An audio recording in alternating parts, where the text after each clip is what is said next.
Bienvenue tous. This is our international press review here on France 24.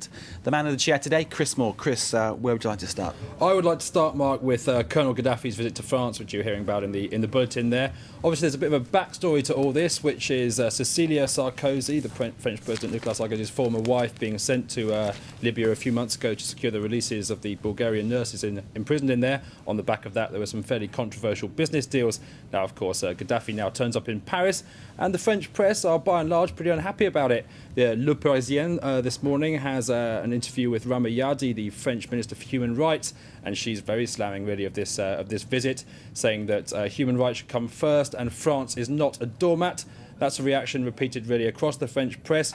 Libération columnist there, François Sargent, said he's outraged. He said Gaddafi's reward for locking up nurses is an official visit to Paris, and he says this is an indignity for France. One voice supporting Gaddafi's visit is Pierre Rousselin in Le Figaro, who says really that this is an economic matter and it's okay to recommend to defend your economic interests. Not like Le Figaro to support Nicolas Sarkozy. Very unlikely. He said ironically. There we go. Absolutely. Okay, what's next? Kosovo, the other big story in the international press this morning, and obviously as the world powers haggle over the province's future, the situation on the ground remains sort of desperate and unsure for a lot of people, and that's really the focus of the international papers this morning. There's a brilliant article in the Swiss paper Le Temps entitled "The Hidden Truths of Kosovan Independence," and that's really looking at the history of Kosovo over the last few years through the prism of a power station in the town of Pristina, which it describes as grey like the sky, dark like the night. And it says this power station has lived through oppression by Slobodan Milosevic, through bombardment by NATO, and through nearly a decade of corruption and financial waste. And the results always be the same. It doesn't produce any electricity. So, rather sort of harrowing example there. And the same in Belgrade.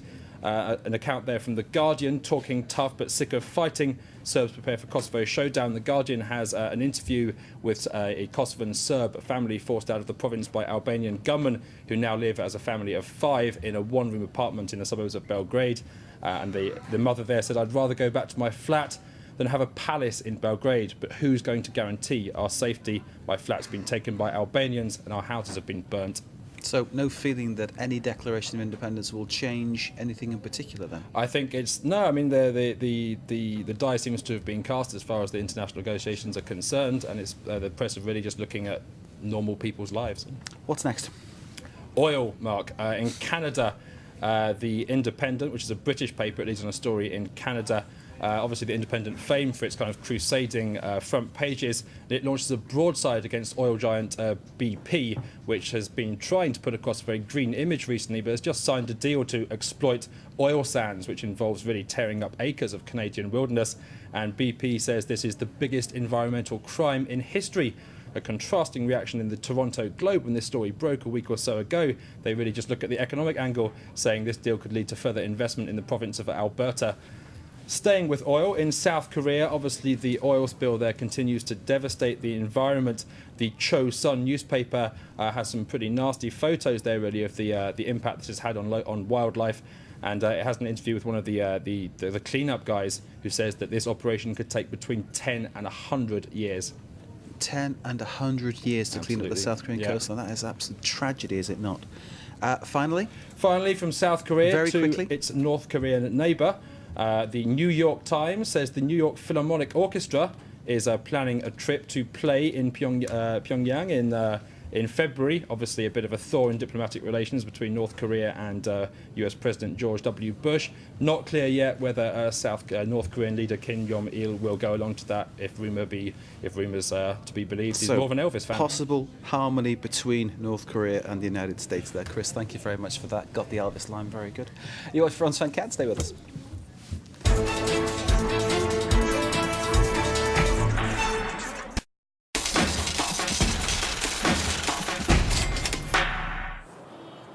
Free trade agreements keep rolling in South Korea. What hopes for the strategic dialogue as Henry Paulson returns to Beijing? And China can't find the words to agree with Japan. Those are this morning's economic headlines from the Asia Pacific. But first to the markets, and here in Tokyo this morning, the Nikkei started the week with an early rise. With every week that passes, there seems to be a new free trade agreement on the books in South Korea. On Friday, Seoul concluded its first round of talks with Mexico. Then, over the weekend, the Commerce Minister announced that Brazil would be his next FTA target. But Brazil is just a stepping stone on the way to South Korea's real target, Mercosur. The South American Economic Group is the world's third biggest trading bloc. To achieve its goal, Seoul also wants to agree separate FTAs with Argentina, Paraguay and Uruguay. That'll help Seoul get its hands on South American raw materials and energy resources before its regional rivals, China and Japan. U.S. Treasury Secretary Henry Paulson returns to Beijing this week for the latest round of his so-called strategic dialogue. He and some of his cabinet colleagues will hold talks starting Wednesday. The safety of Chinese exports such as food and toys will be top of the agenda. Other topics will include exchange rates and the environment. Chinese President Hu Jintao held a telephone conversation with President George W. Bush on Friday. Hu told Bush that bilateral relations and trade moved forward in 2007. They also agreed to find a diplomatic solution to America's nuclear standoff with Iran. But China's biggest oil refiner Sinopec this weekend inked a major deal with Iran. China has extensive economic ties with the country, and along with Russia, it has so far blocked further action against Iran at the United Nations. Japan is also putting more focus on its relations with China. The Foreign Ministry reportedly plans to expand its China section. It'll put more resources toward handling economic affairs. Prime Minister Yasuo Fukuda is placing greater emphasis on regional relations, and China has invited Fukuda to visit Beijing by the end of the year. The two nations held their first high-level economic talks last week. But things didn't go entirely smoothly. During the discussions, Japan had asked China to accelerate efforts to let its currency float freely, but that request was entirely missing from China's own version of their joint communiqué. Japan's foreign minister says he has asked China to correct what he called a mistake.